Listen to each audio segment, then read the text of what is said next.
inmediatamente a buscar en sus Biblias la primera carta que Pablo le escribió a los Corintios. Primera a los Corintios. Vamos a leer en el capítulo 12. Capítulo 12 de Primera de Corintios, versículo 12. Si lo tienen.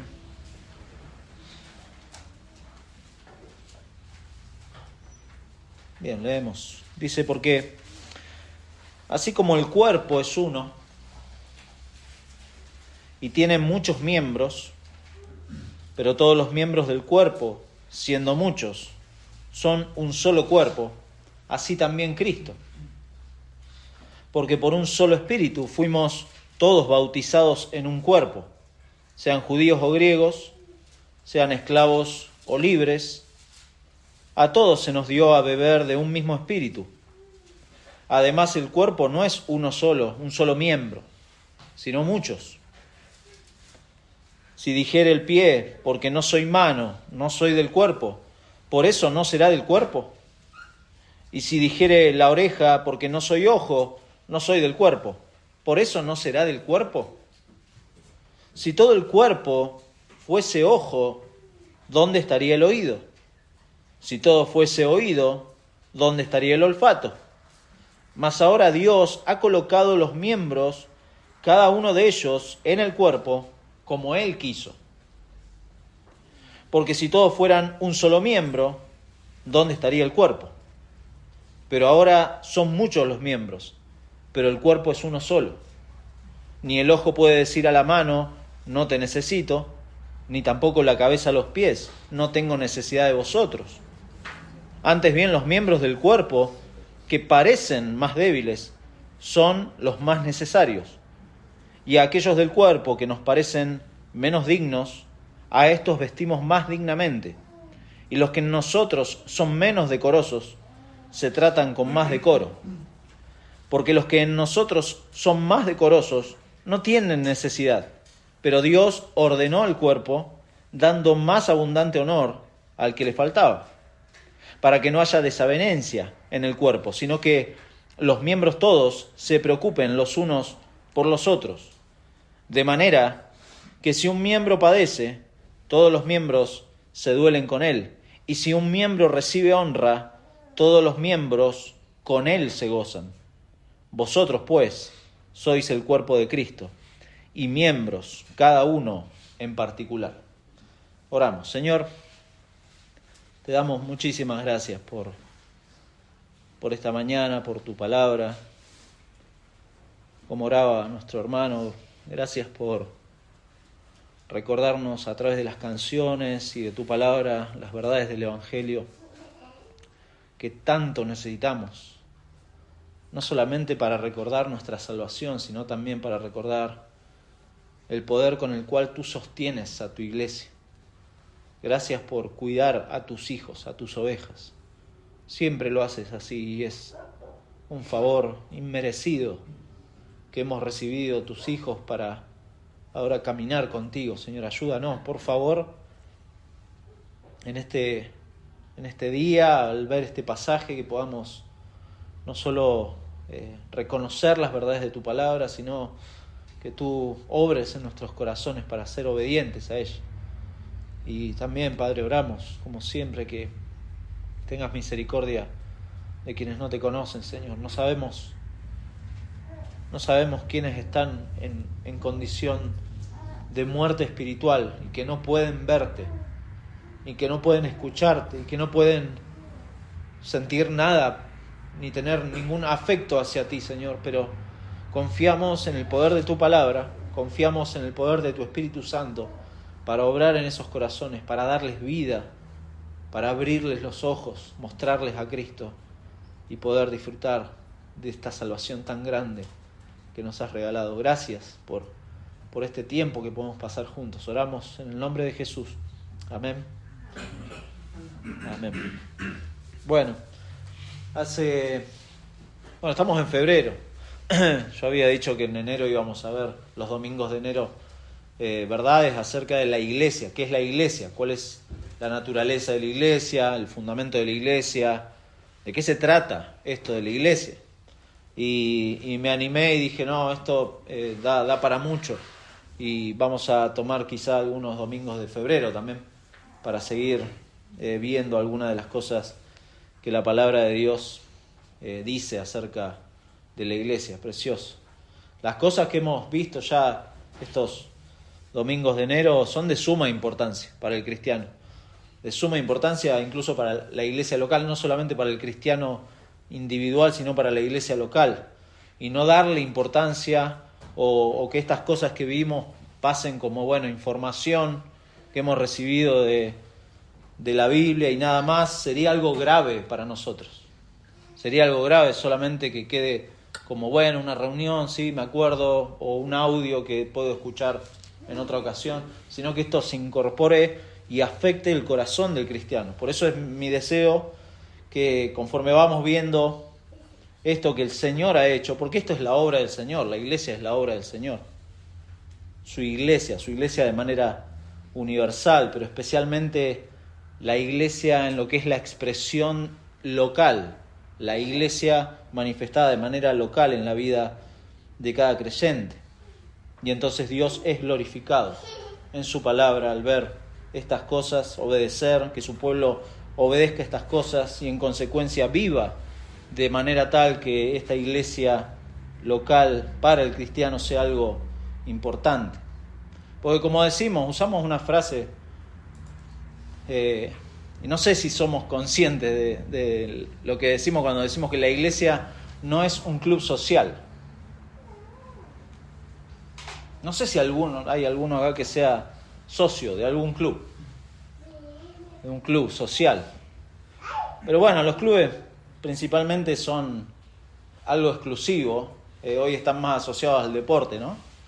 Pero inicialmente en sus orígenes los clubes sociales nacieron como clubes o reuniones exclusivas para tratar temas específicos. En Londres, allá por el siglo XVIII, nacieron los clubes de caballeros.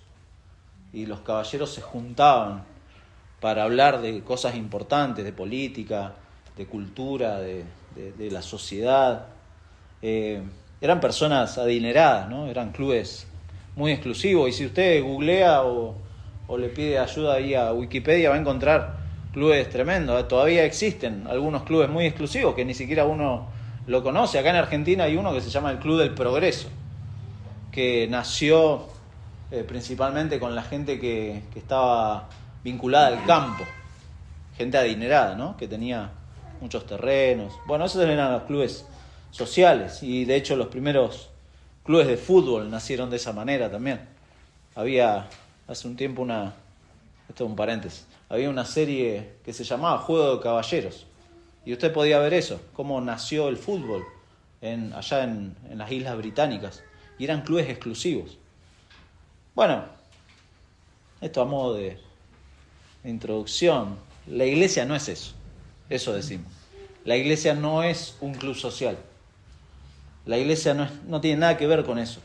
No está para entretener la vida de nadie, ni para satisfacer las necesidades de nadie o para abordar los intereses personales de nadie. La iglesia, el Señor no la pensó de esa manera. Por eso lo que la iglesia hace, o las actividades que como iglesia, como cristianos hacemos, no están ajustadas a nuestros horarios o a nuestros intereses. No es, y esto grábeselo por favor si usted es creyente, la iglesia no está para el tiempo que a usted le sobra.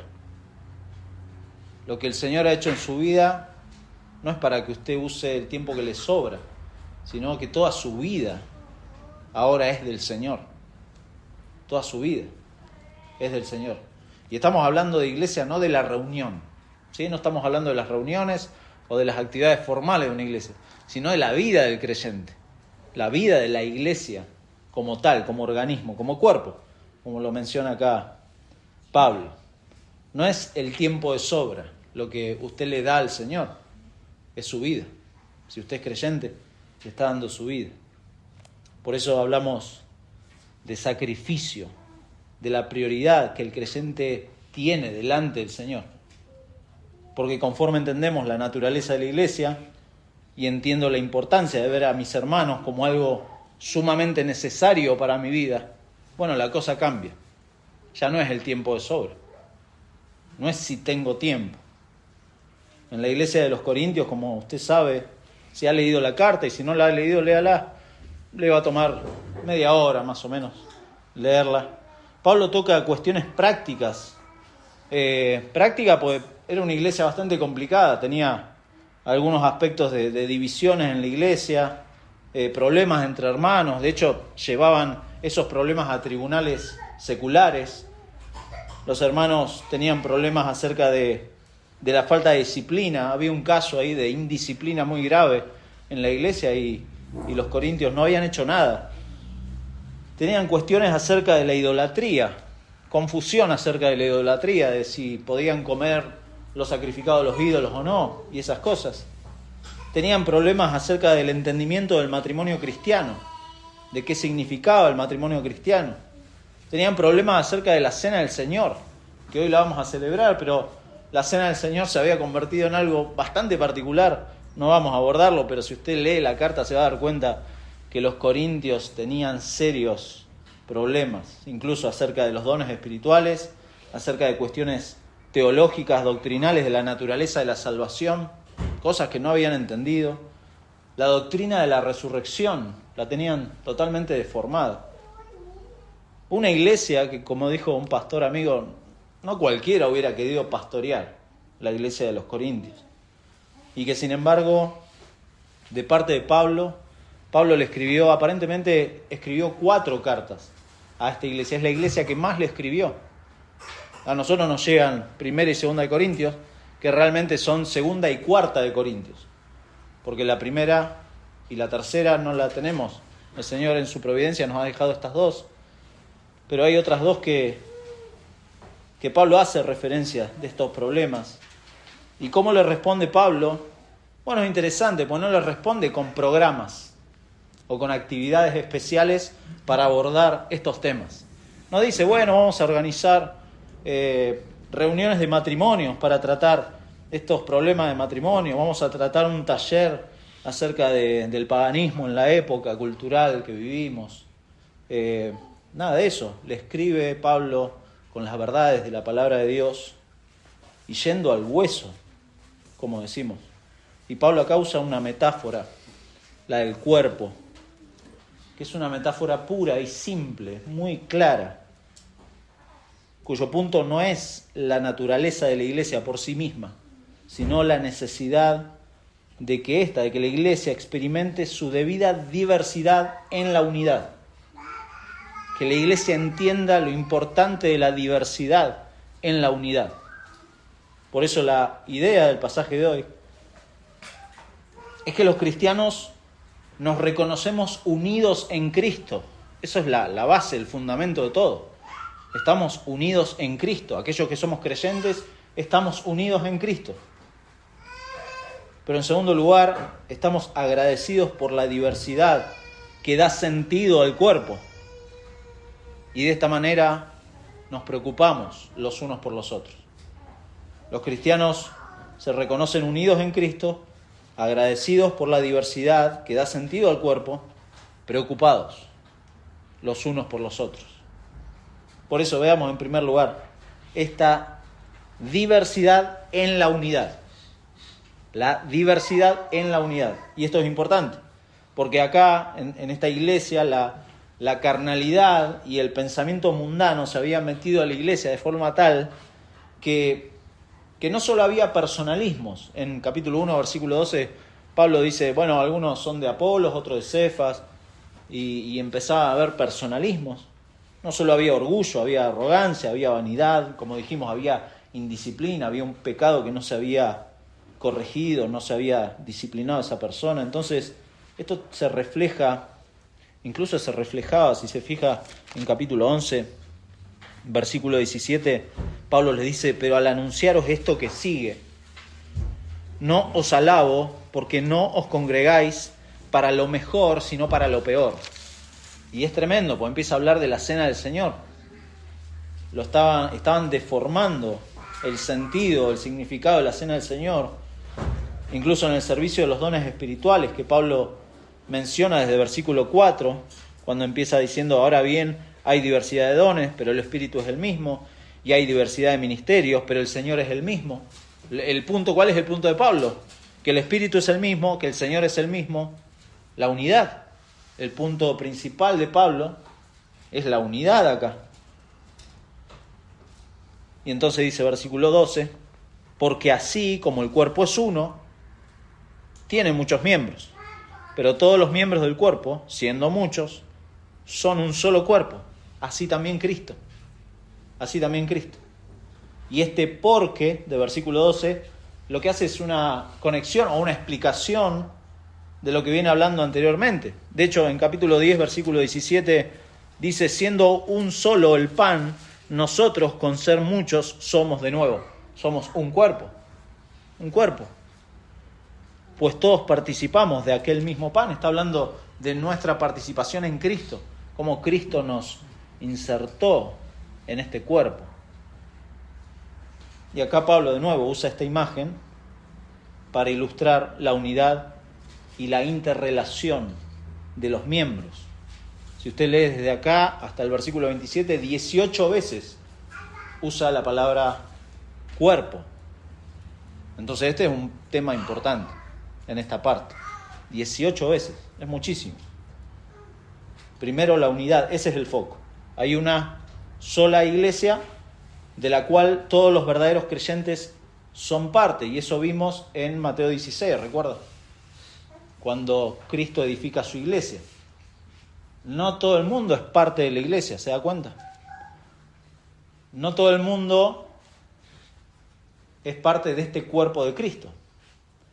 No todas las personas, por más que asistan a una iglesia, son creyentes.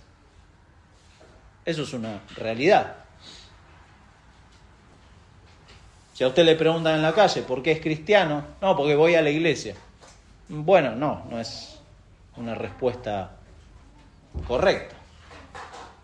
El cristiano es cristiano por lo que Cristo hizo por el cristiano. Parece un trabalengua, pero esa es la realidad. Y después, claro, una vez que Cristo salva al pecador, lo inserta en la iglesia universal que se manifiesta de manera local en un lugar determinado. Pablo insiste en esto, con esta imagen del cuerpo, para decirnos que la unidad de la iglesia incluso es indivisible. Es un cuerpo, y lo repite, es un cuerpo. Es indivisible, porque de hecho Cristo es indivisible. Al principio, en capítulo 1, versículo 13, Pablo les pregunta a los corintios, ¿acaso está dividido Cristo? ¿Acaso está dividido Cristo? No, es una pregunta retórica, porque estas personas estaban diciendo, no, yo soy discípulo de Apolos, de Pablo, de Pedro, pero ¿acaso está dividido Cristo? No, de ninguna manera. Y versículo 10 les dice, os ruego pues, hermanos, y escuche cómo lo usa, os ruego pues, hermanos, por el nombre de nuestro Señor Jesucristo, o sea, bajo la autoridad de Cristo, a la luz del Evangelio, que habléis todos una misma cosa, que no haya entre vosotros divisiones, sino que estéis perfectamente unidos en una misma mente y en un mismo parecer. Muy importante, la unidad de la iglesia dada por Cristo es algo indivisible, pero en lo cual hay diversidad, en donde Cristo está con la iglesia y está en la iglesia. Es indivisible, pero a la vez tiene diversidad. Y entonces Pablo toma la idea de un solo cuerpo para explicar esto en versículo 13, porque por un solo espíritu, fuimos todos bautizados en un cuerpo, sean judíos o griegos, sean esclavos o libres, a todos se nos dio a beber de un mismo espíritu. ¿Qué está hablando acá? Bueno, que el espíritu es el que genera esa unidad, ¿se da cuenta? El Espíritu Santo es el que genera esa unidad, porque el denominador común de todos los creyentes es que poseen la vida de Cristo. Por eso dijimos antes, no es cristiano el que va a una iglesia, sino el que posee la vida de Cristo. ¿Cómo posee la vida de Cristo? Porque tiene el Espíritu Santo. ¿Cómo pasa eso? Por obra soberana del Señor. ¿Se da cuenta? Uno no puede fabricar esto. La iglesia es la obra del Señor.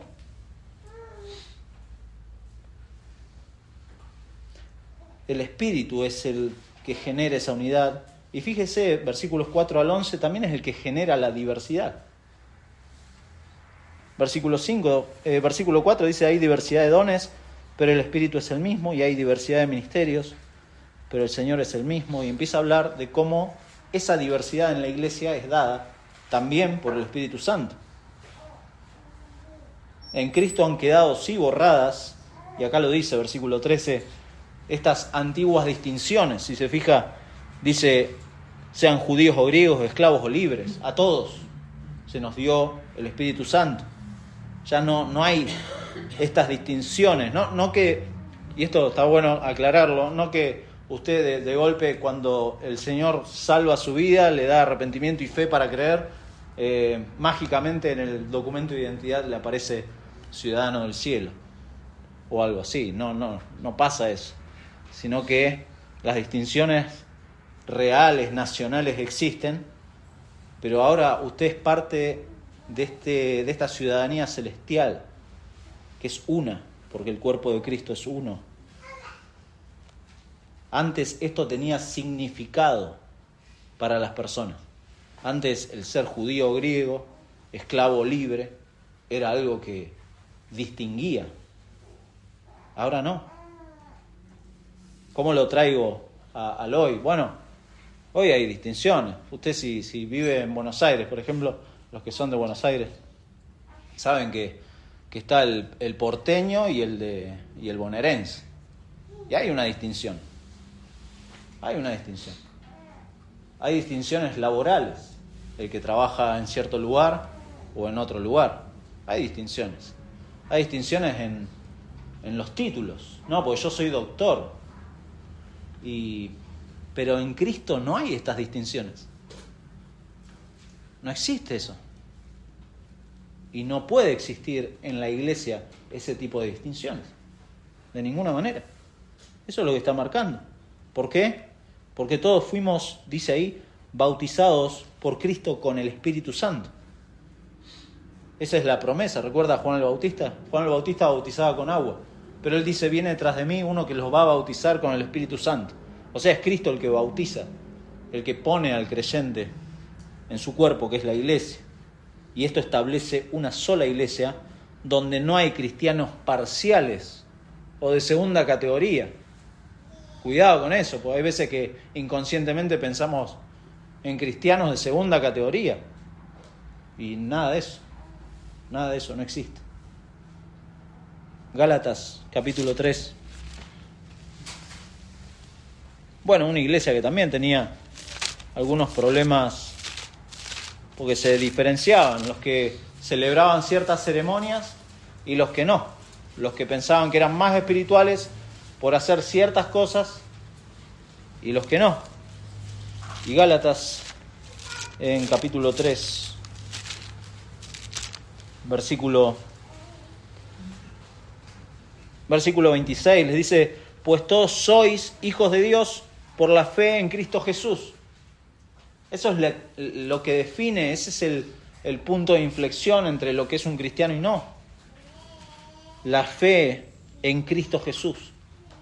El que tiene fe en Cristo, el que se ha arrepentido de sus pecados y tiene fe en Cristo, es un hijo de Dios. Y agrega, versículo 27, porque todos los que habéis sido bautizados en Cristo, de Cristo estáis revestidos. No hay distinciones. Todos, dice, todos los que han sido bautizados en Cristo. Un autor lo resume de esta manera: ser bautizados con el Espíritu significa que pertenecemos al cuerpo de Cristo. Pertenecemos al cuerpo de Cristo. Y agrega, ser llenos del Espíritu, que es otra cosa, y ahora lo vamos a explicar, significa que nuestro cuerpo le pertenece a Cristo. ¿Cuál es la diferencia? Y es importante marcarla, es como un paréntesis, otro de tantos que van a ver hoy. Ser bautizados con el Espíritu es casi un sinónimo de salvación, porque es ser puesto en el cuerpo de Cristo, que es la iglesia. Ahora, ser lleno es algo diferente. Ser lleno del Espíritu está más relacionado con nuestra santificación. Y es algo que el cristiano tiene que buscar. Conforme va creciendo en madurez, va creciendo en el conocimiento de Dios a través de su palabra, el cristiano va siendo lleno del Espíritu Santo. No todos los cristianos están llenos del Espíritu Santo, y eso es evidente. Pero todos los cristianos han sido bautizados con el Espíritu Santo y están en el cuerpo de Cristo. Todos los verdaderos creyentes. Versículo 14. Además, el cuerpo no es un solo miembro, sino muchos. Y acá empieza a abrir otro panorama. Con este además, Pablo empieza a desarrollar el segundo motivo del versículo 12, que aunque ellos son un solo cuerpo, establecidos por esta experiencia común en el Espíritu Santo, versículo 13, aún siendo un cuerpo, no es un solo miembro, sino muchos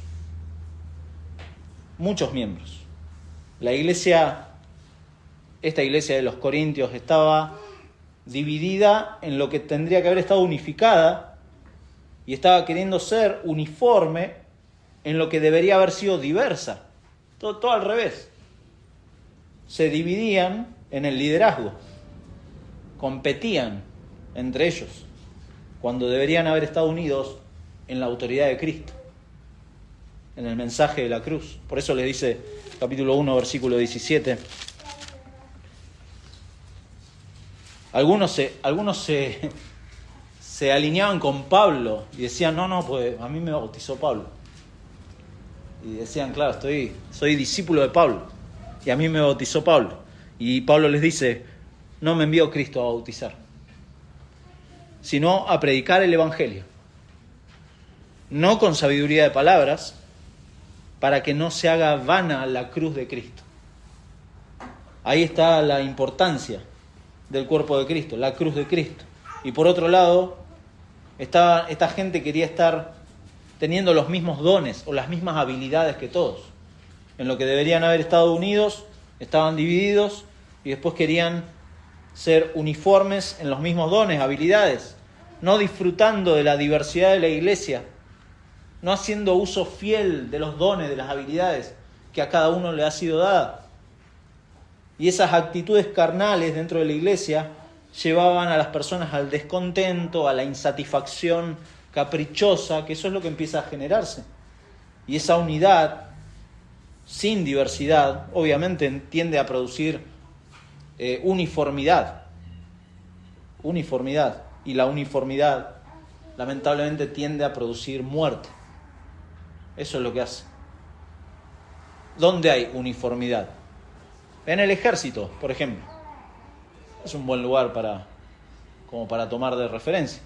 Pero vaya y hable con cada uno de los soldados y pregunte a ver si hay unidad. Hay uniformidad, claro, pero no hay unidad. La vida del cristiano y la vida de la iglesia es un equilibrio entre esta unidad del cuerpo y esta diversidad. Por eso, en segundo lugar, lo necesario de la diversidad, versículos 15 al 20. Hay una necesariedad.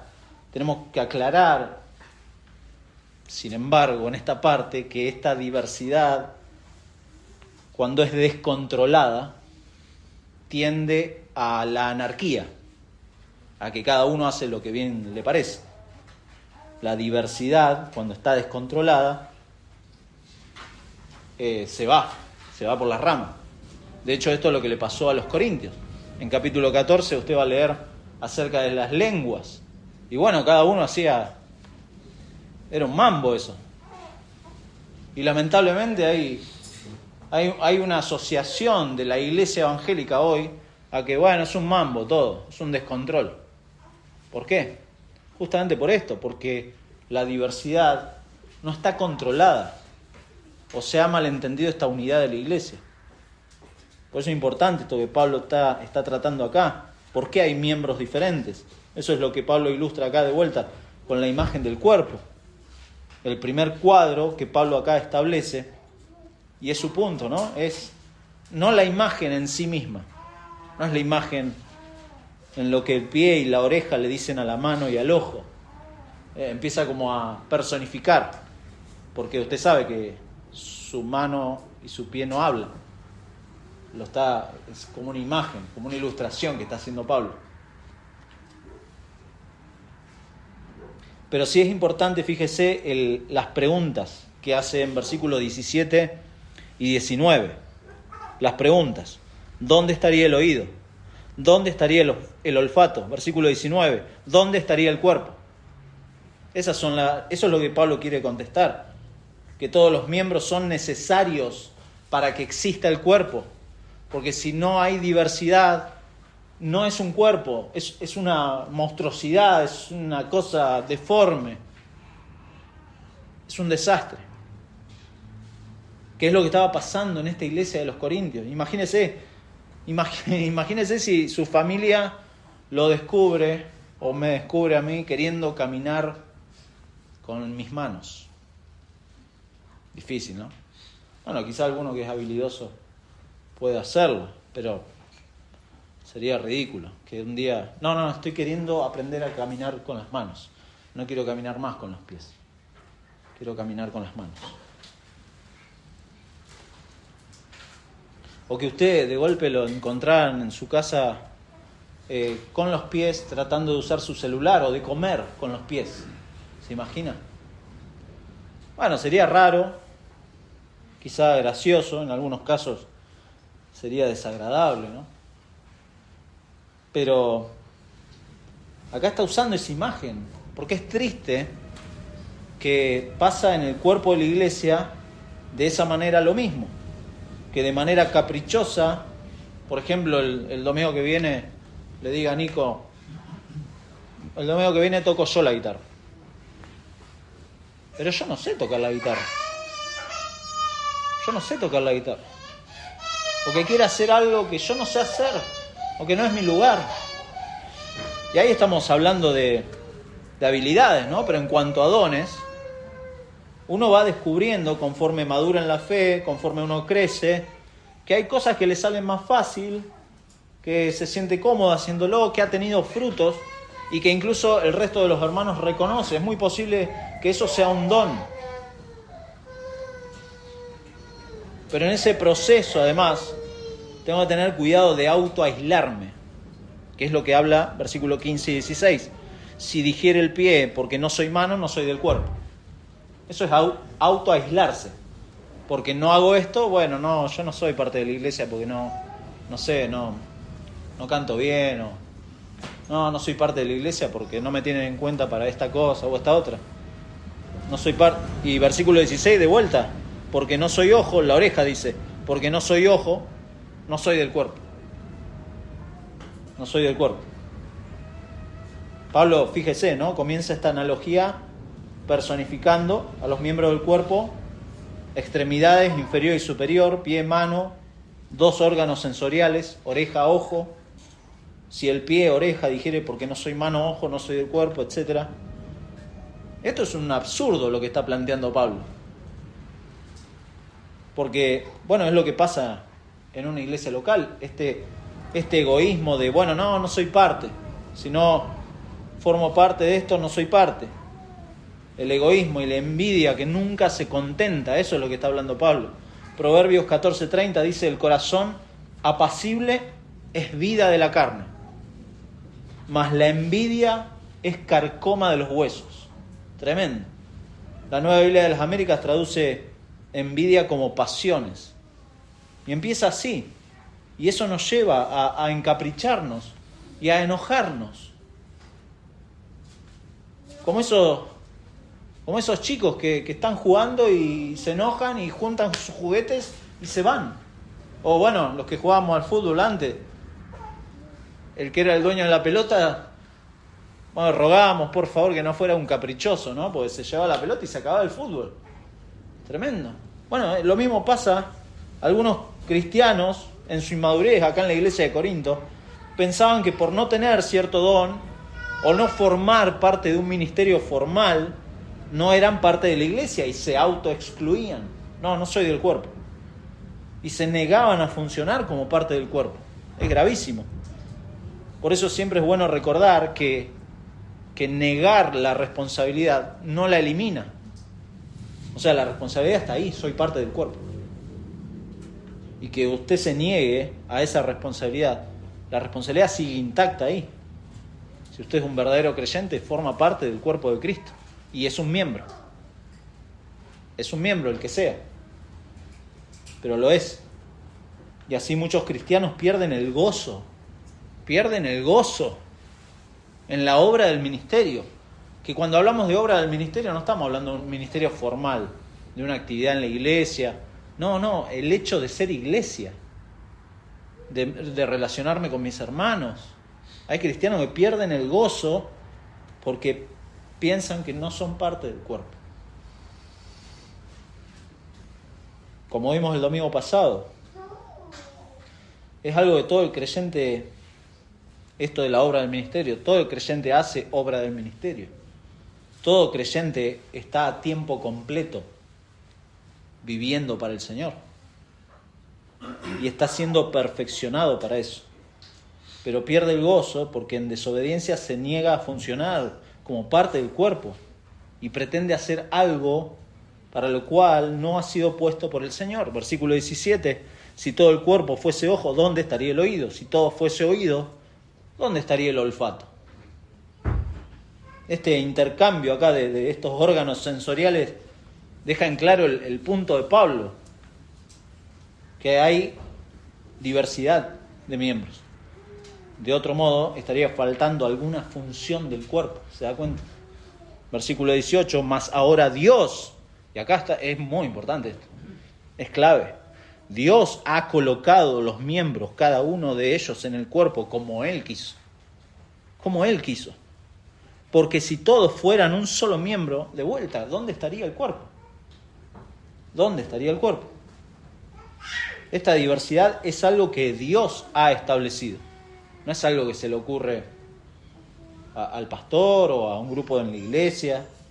La diversidad es algo que Dios ha establecido y el énfasis está en el hecho de que cada miembro está colocado en la iglesia como Dios quiso. Entonces, quejarme de que no soy parte del cuerpo o que no tengo la función que caprichosamente a mí me gustaría cumplir, es estar quejándome contra Dios mismo, contra lo que Dios ha establecido. Dios los ha colocado en el cuerpo y Dios controla el cuerpo. ¿Se da cuenta? No es que el brazo tiene voluntad propia, no es que el pie tiene otra voluntad, no es que el ojo tiene otra voluntad, sino que cada uno es controlado por la cabeza de este cuerpo. Si todos fueran un solo miembro, faltarían las otras funciones, no habría cuerpo. Sería una monstruosidad, dijimos. Por eso, si en las iglesias hay muchos miembros inactivos, las cosas empezarían a funcionar mal. Si no se entiende este concepto de que soy parte de un cuerpo y el cuerpo funciona con cada uno de sus miembros. Si no estoy funcionando como un miembro en mi iglesia, vuelvo a decir, paréntesis, no estamos hablando de ministerios formales, sino como cuerpo de Cristo, las cosas empiezan a funcionar mal. Es una tragedia cuando empieza a surgir de esta manera el descontento, la envidia, el egoísmo, el orgullo, la soberbia, porque no he entendido qué parte me toca. Y ni usted ni yo, mi hermano, podemos ser felices excepto con lo que Dios nos ha dado. ¿Qué le ha dado? Se ha preguntado, ¿qué me ha dado Dios? Además, obviamente, de esta salvación preciosa, del Evangelio, del Señor Jesucristo, de la morada del Espíritu. ¿Qué le ha dado el Señor? ¿Tiene alguna habilidad? ¿Tiene algo en lo que se puede destacar y puede decir, esto puede funcionar para llevar el Evangelio? Siempre el objetivo es el mismo. que el cuerpo de Cristo funcione. Soy dado a poder aconsejar, escuchar, hablar, abrir mi corazón mucho más fácil. ¿Qué parte me toca? ¿O me estoy quejando contra Dios? Lo que el Señor le ha dado a otro creyente no va a ser mejor para nosotros. Por favor, nunca piense que, cómo me gustaría ser como, no sé, como John MacArthur. No, amigo, John MacArthur es uno solo, está allá. No, me gustaría ser como Paul Washer y predicar el evangelio como Paul Washer. No busque eso. Busque pedir al Señor madurez y crecimiento en lo que el Señor le haya dado. Porque si no va a estar frustrado, descontento con lo que el Señor le ha dado. El diseño de Dios para la iglesia es perfecto. Eso es lo que hay que tener en cuenta. Y es lo que ha venido recalcando acá Pablo, muchos miembros. Comienza con este mismo motivo. Pero acá la diversidad no es un fin en sí mismo, fíjese, sino que ha de funcionar esta diversidad dentro de esta unidad del cuerpo. Y concluye con este recordatorio en el versículo 20, son muchos los miembros, pero el cuerpo es uno solo. Ahora, ¿cómo se concilia esto de la diversidad con la unidad del cuerpo? Porque genera como una tensión, genera como cierto problema. Somos uno en Cristo, hay diversidad. ¿Cómo conciliamos esto? Con el tercer punto, que es la importancia del interés mutuo. La importancia de mi hermano, por eso dijimos en la idea que los cristianos se reconocen unidos en Cristo, agradecidos por la diversidad que da sentido al cuerpo, pero también preocupados los unos por los otros. Versículos 21 al 27. Algo importante acá es que el cristianismo, nuestro cristianismo, no podemos definirlo o explicarlo solamente en términos de nuestra relación personal con Cristo. Claro, Dios salva a la persona, Dios salva al individuo. Y esto para los chicos, para los más chicos, los más jóvenes. La salvación no se hereda. La salvación no se hereda. No es porque mamá y papá vengan a la iglesia, yo también voy a ser cristiano. La salvación no se hereda. La salvación es personal. El arrepentimiento y la fe es demandada a la persona, individualmente. Por eso si uno viene en familia, recuérdele eso a sus hijos, ¿no? Padres también, lo mismo. No piensen que porque usted es cristiano, dé por sentado que sus hijos son cristianos. No dé por sentado eso, por favor. No cometa ese error. Pero conforme uno conoce al Señor, el Señor le salva, Cristo automáticamente nos coloca en su cuerpo, que es la iglesia, de manera universal, lo dijimos. Y esto se manifiesta de forma visible en nuestro compromiso con la iglesia local. El cristiano hace eso. Y hay un interés mutuo ahí en versículo 21. Ni el ojo, fíjese lo que dice el ojo, ni el ojo puede decir a la mano, no te necesito, ni tampoco la cabeza a los pies, no tengo necesidad de vosotros. Sigue con esta misma imagen del cuerpo. Esto es como, imagínese de vuelta, ¿no? Una imagen del fútbol. Usted siempre ve esa entrega de premios. A mí me llama mucho la atención cuando le entregan un premio a alguien, a Messi, el Balón de Oro, o a otro el trofeo de Best, o qué sé yo. Pero esas personas no son individuos. Han logrado eso porque tenían un equipo detrás. Había un equipo. Y obviamente, salvando las distancias y las implicancias espirituales, la iglesia funciona con este interés mutuo. No hay ningún Maradona acá, no hay ningún Messi. ¿Se da cuenta? No voy a mencionar ninguno más para no...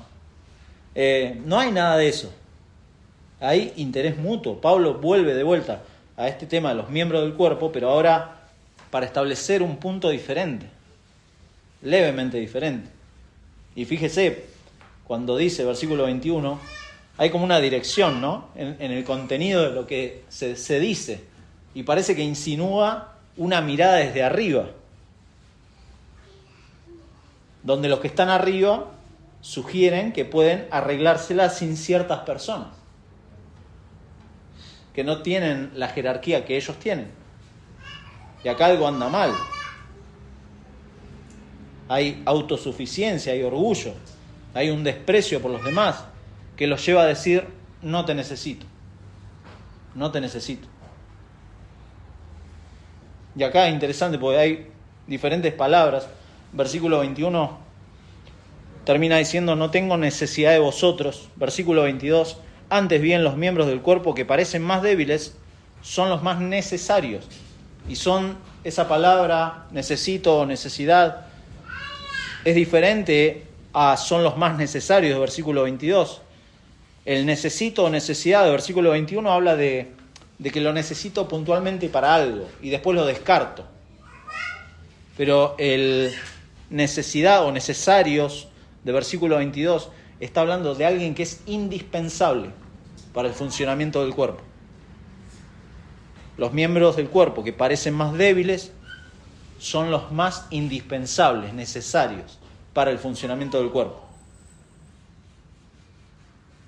Y acá cambia, ¿no? La ilustración. Usa siempre los miembros del cuerpo, continúa con el punto del 21, donde hay ciertas personas que tienen un rango aparentemente superior, que piensan que pueden vivir sin ciertas personas de la iglesia, y el punto de Pablo parece ser que esa aparente debilidad no tiene nada que ver con el verdadero valor y la verdadera necesidad de tales órganos en el cuerpo. En este punto hay que tener cuidado, ¿no? Pues siempre que leemos alguna imagen así, empezamos a pensar de quién se trata, ¿no? Acá. ¿Quién es oreja? ¿Quién es ojo? Está mal pensar así o tratar de ver este pasaje de esa manera. Pablo no tiene esa intención de decir, bueno, algunos son ojos, u otros son orejas, u otros son... No, está hablando de un cuerpo. Si uno quitara un órgano solamente porque parece débil, el cuerpo dejaría de estar completo. Eso es lo que está diciendo Pablo acá. Lo mismo sucede con la iglesia. Todos los miembros son necesarios. Todos los miembros son necesarios. No importa lo que uno pueda ver, lo que el pastor pueda ver, lo que los miembros puedan ver. No, es lo que Dios ha puesto en el cuerpo, que es la iglesia. Eso es importante. Todos los miembros importan. De hecho, yendo estrictamente a esta analogía de la anatomía, ¿no? Del cuerpo, estrictamente. Si yo le diera a elegir a usted, mi hermano, con qué miembro no vivir, ¿usted qué elegiría? Si le digo, bueno, mañana tiene que vivir sin un brazo, o sin una pierna, o sin un ojo, ¿qué elegiría? ¿Lo va a pensar? No lo va a pensar, ¿no? Se lo tiro ahora. Uno, ¿no? Bueno, vayamos un poquito más allá.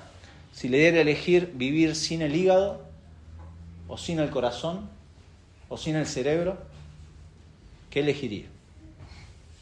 No, ninguno de los tres, porque esos son indispensables. No viviría si no tuviera. Pero parecen los más débiles, ¿no? Y sin embargo están cubiertos por huesos, por una coraza tremenda que el Señor ha diseñado de esa manera. Pero son súper necesarios. Parecen los más débiles, ¿no? Pero son necesarios. Y aquellos del cuerpo que nos parecen menos dignos, a estos vestimos más dignamente. Y los que en nosotros son menos decorosos, se tratan con más decoro. Porque los que en nosotros son más decorosos no tienen necesidad. Acá, de vuelta, Pablo usa otra analogía. Pablo está refiriéndose a las partes más íntimas, las cuales damos mayor honor o tenemos el pudor de cubrirlas. En tanto que las partes más decorosas no tienen necesidad de tal cosa. Y esa palabra decorosas habla de presentables. ¿Cuáles son las partes más presentables? Bueno, acá podríamos hacer un poco de humor, pero no lo vamos a hacer, no se preocupe. Pero la parte más presentable por lo general es la cara, porque es lo que más se ve. Y bueno, algunos no tenemos esa dicha tenemos lo que tenemos. Bueno, el Señor nos ha dado esta cara y es lo que hay.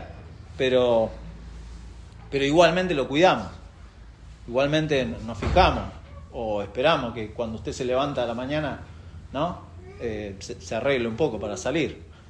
Y eso es lo que está hablando Pablo acá. Cuidamos esas cosas. El punto de Pablo es similar al anterior. Las apariencias son engañosas. Todas las partes del cuerpo son necesarias.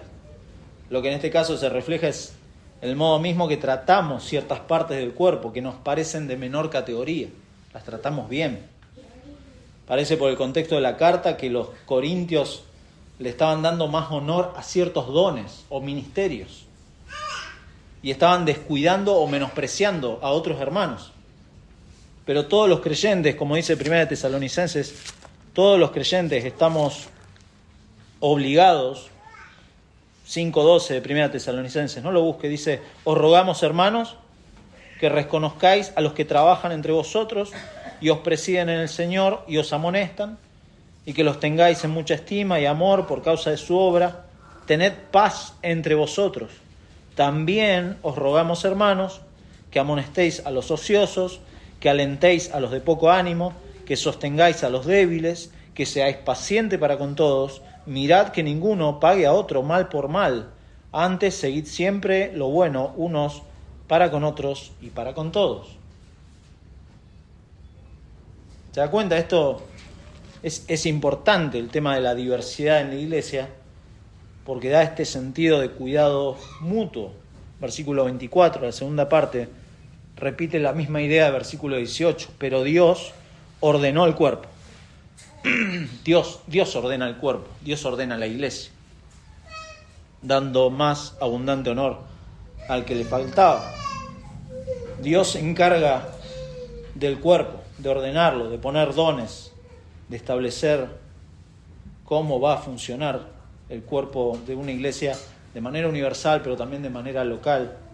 Y en esto es bueno recordar que la grandeza espiritual está determinada por un espíritu de mansedumbre y de servicio. Eso es lo que el Señor está mirando. No está mirando posiciones, no está mirando logros, no está mirando títulos, no mira influencias que uno pueda tener. El Señor le dijo a sus discípulos en Mateo 20:27, el que de ustedes quiera ser el primero será su siervo. De esta manera mira el Señor el corazón de las personas y la función dentro del cuerpo, según el servicio sacrificial que hacen. Porque de hecho, recuerdan Marcos 10:45, he venido para servir y dar mi vida en rescate por muchos. A eso vino el Señor, a servir. Y ese es el estándar que el Señor ha puesto. ¿Cuál es la razón por la que Dios ordenó el cuerpo de esa forma? Versículo 25, para que no haya desaveniencia en el cuerpo. Para que no haya desaveniencia, es una palabra media rara. Y fíjese que esta cláusula usa un no haya desaveniencia, sino que los miembros todos se preocupen unos por otros. Dios ha dispuesto esas cosas así, versículo 24, de manera que no haya divisiones. Desaveniencia es divisiones, contiendas entre los miembros del cuerpo. ¿Se da cuenta que este es un mensaje que necesitaban los corintios? Escucharlo y vivirlo. Porque los miembros se necesitan mutuamente para funcionar como cuerpo. Por eso dice, sino que los miembros todos se preocupen los unos por los otros. Los unos por los otros. Y este contraste es apropiado. Si usted se fija en el contexto, no lo vamos a leer, pero a la luz de la cena del Señor que menciona acá, donde la división es precisamente en función de que otros estaban ofendiendo a otros en medio de la cena del Señor. Versículo 26, de manera que si un miembro padece, todos los miembros se duelen con él. Y si un miembro recibe honra, todos los miembros con él se gozan. Pablo está acá redondeando, ya vamos terminando. redondeando la aplicación, desarrollando el lado positivo del versículo 25, que es que los miembros todos se preocupen los unos por los otros. Así deben comportarse los unos con los otros, eso está diciendo Pablo. Precisamente porque, como les va a decir en versículo 27, ellos son el único cuerpo de Cristo, cada uno de ellos en particular es miembro de ese cuerpo manifestado de manera local, y ellos son miembros los unos de los otros. La falta de unidad entre los corintios se ha manifestado, y ya lo hemos visto, en diferentes aspectos de la iglesia. Entonces necesitan escuchar tanto de la unidad como de la diversidad y de la importancia de esto para Dios, porque Dios ha ordenado de esta manera el cuerpo. No pueden tener la una sin la otra. A lo que Pablo le interesa acá es el tema de la diversidad por una parte, pero por otra parte tiene esta preocupación de los unos por los otros en el cuerpo. ¿Y sabe qué? Las únicas personas que pueden hacer esto, de preocuparse los unos por los otros, son los verdaderos creyentes. Son los verdaderos creyentes. Los unos por los otros. No los unos por los unos, por los unos por los unos. O sea que yo soy el centro y soy el débil para siempre. No, los unos por los otros. Versículo 27. Vosotros, pues, sois el cuerpo de Cristo. ¿De qué manera? A través del Evangelio, a través de la salvación. Soy el cuerpo de Cristo. Y miembros, cada uno en particular, el cuerpo de Cristo, manifestado de manera local. Siempre y cuando se haya constituido bíblicamente una iglesia, se haya ordenado conforme a las Escrituras, esa iglesia puede tener la certeza de que es un cuerpo equipado para servir al Señor. De manera corporativa, pero también de manera personal, estamos completos en Cristo. Todas las cosas que pertenecen a la vida y a la piedad nos han sido dadas por su divino poder, entonces estamos completos. Pero fíjese lo que concluye en versículo 26. De manera que si un miembro padece, todos los miembros se duelen con él. Y si un miembro recibe honra, todos los miembros con él se gozan. Y acá una aclaración muy importante. Porque fíjese que la conjunción que usa acá, estamos en gramática del primer año. Gramática. La conjunción es con y no por. ¿Cuál es la diferencia? Que yo puedo sufrir o alegrarme por un hermano de alguna iglesia amiga, de otro lugar, por alguna situación en particular. Puedo orar por las misiones en otros lugares, pero el foco acá está en el con, haciendo referencia a que tengo a mi hermano al lado. Sufro con mi hermano. Me alegro con mi hermano. No por mi hermano, ¿viste? Y lo dejo a la deriva. Sino con él. Pablo no habla de la iglesia como algo abstracto y solamente espiritual. No, está hablando de algo concreto y palpable. De personas palpables. Por eso dice en 1 Corintios 1, cuando comienza esta carta, dice Pablo... Así saluda, Pablo, llamado a ser apóstol de Jesucristo por la voluntad de Dios, y el hermano Sóstenes, dos personas, Pablo y Sóstenes. A la iglesia de Dios que está en Corinto, personas que están en Corinto. Una iglesia local. A los santificados en Cristo Jesús, llamados a ser santos, con todos los que en cualquier lugar invocan el nombre del Señor. Cristianos en otros lugares, personas palpables. Seres humanos, no ángeles, no estamos hablando de ángeles. Estamos hablando de sufrir con mi hermano, porque lo tengo al lado. Por eso podemos decir que todo verdadero creyente forma parte de una iglesia local. Forma parte, no existen llaneros solitarios.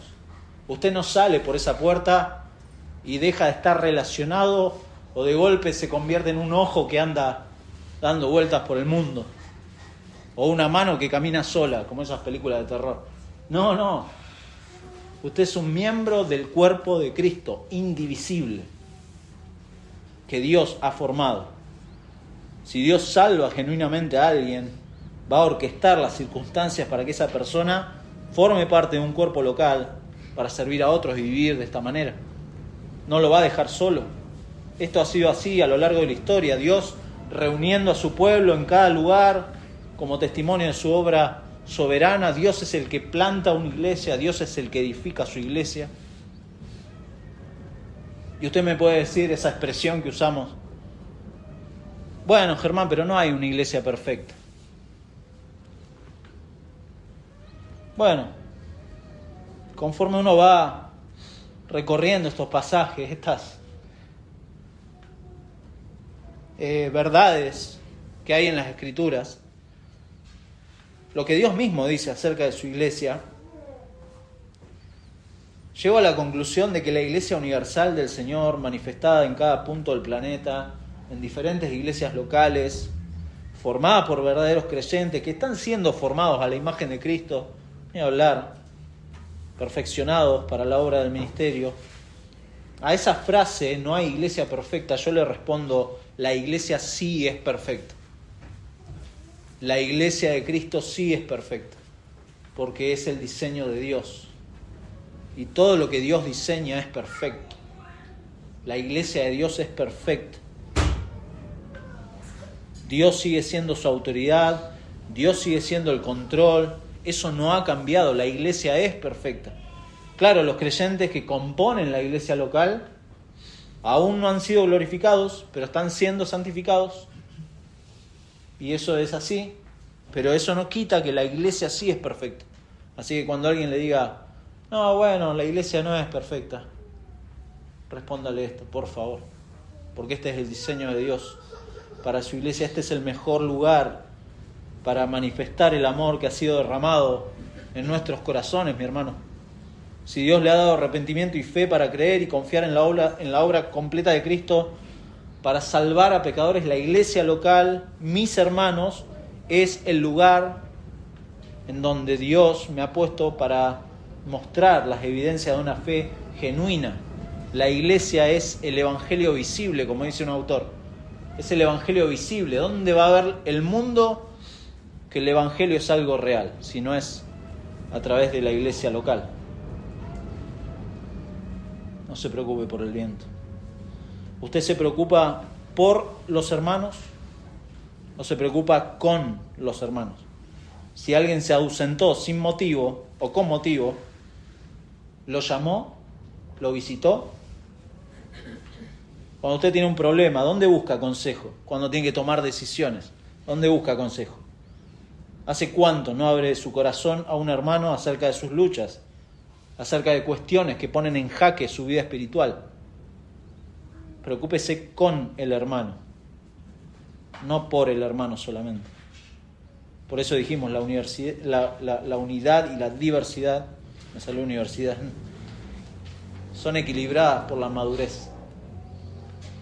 Y esa madurez viene con el amor, que es característica del andar en el Espíritu. No es suficiente tener dones, no es suficiente. Le va a decir Pablo después, no es suficiente. Puedo tener todos los dones, puedo hablar todas las lenguas que quieran, pero debemos también tener las virtudes del Espíritu, las características. Gálatas 5, amor, gozo, paz, paciencia.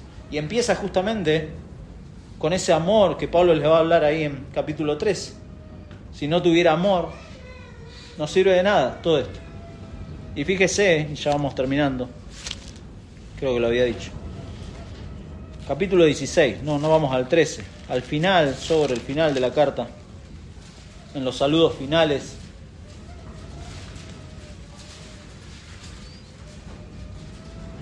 Les dice versículo 13, capítulo 16, velad, estad firmes en la fe, portaos varonilmente y esforzaos, todas vuestras cosas sean hechas con amor. El amor de Cristo, no el amor romántico, sentimental, sino el amor que Cristo ha derramado en su corazón de esa manera, a la luz del Evangelio, viva de esta forma. Por eso los cristianos, dijimos, nos reconocemos unidos en Cristo por su obra soberana, por la salvación que Él nos ha regalado, y agradecidos por la diversidad que da sentido al cuerpo de esta manera nos preocupamos los unos por los otros. Y no solo los unos por los otros, sino con los otros, ¿no? Así que el Señor nos ayude, nos dé sabiduría para manejarnos y crecer en madurez. Todos estamos en ese proceso de crecimiento. Y todos en alguna medida vamos a estar pasando por tiempos en donde vamos a parecer los más débiles o con los que tenemos más necesidad, pero otros tiempos van a ser en donde vamos a ser los más fuertes para otros, para ayudar a otros. Y de esa manera funciona el cuerpo. Y de esa manera funciona el cuerpo de Cristo. Los cristianos. Mi hermano, el Señor les bendiga y sea esto de ánimo para sus vidas. Porque la iglesia no es una persona o dos o tres personas. La iglesia es un cuerpo en donde todo funciona. Donde todo funciona. ¿Sí? Vamos a orar. Señor, muchas gracias por tu palabra. Muchas gracias por este pasaje precioso que tú has inspirado al apóstol Pablo para exhortar a una iglesia que realmente tenía serios problemas, Padre, pero nosotros no estamos exentos de pasar por situaciones similares, Padre, pero por favor, te rogamos, nos libres de esas cosas, nos libres de anidar en nosotros orgullo, egoísmo, vanidad, pensar que el crecimiento de la iglesia o el avance de la obra acá en Junín, en San Martín, es por causa del esfuerzo de uno, nada de eso. Te damos gracias, Señor, porque en tu palabra es muy claro que tú has formado el cuerpo de Cristo. De esa manera estás salvando pecadores, estás trayendo ovejas de otros rediles y estás uniéndonos en Cristo. Y te damos muchas gracias porque en medio de esa unidad también vemos diversidad, Señor. Qué precioso poder ver que hay miembros que son diferentes y de hecho así tiene que ser, así funciona el cuerpo para cubrir todas las necesidades que tu iglesia tiene. Te damos gracias, Padre, porque tú has dado dones a tu iglesia con el solo fin, Señor, de que tu evangelio siga siendo extendido en estos lugares. Señor, muchas gracias por esta preciosa oportunidad y este privilegio que nos das de servirte. Señor, ayúdanos a ser sensibles a aquellos hermanos que son o que están pasando por un momento de debilidad o de necesidad, pero que también recordemos y consideremos nuestras vidas de que en algún momento vamos también nosotros a pasar por momentos de debilidad y de necesidad y vamos a necesitar que otros hermanos nos estén sosteniendo en oración, en acción, Señor. Gracias por el cuerpo de Cristo y gracias por esta manifestación de ese cuerpo de Cristo que es tu iglesia local en este lugar, Señor. Rogamos que nos sigas acompañando, nos sigas fortaleciendo, que a través de tu palabra sigamos creciendo, Señor, y en todo estemos glorificando tu nombre, porque, Padre, como vimos hoy también, esto es algo que has hecho tú. Tú has ordenado las cosas como tú has querido, en un cuerpo, recordándonos que ese cuerpo es la manifestación justamente de la persona de Cristo en esta tierra, Señor. Gracias. Gracias por todo esto, Padre. Rogamos que nos acompañes el resto de este día, que ahora al celebrar la Cena del Señor también recordemos la razón por la cual hoy podemos ser parte de este cuerpo en esta iglesia local. Señor, muchas gracias. En el nombre de Jesús oramos. Amén y amén.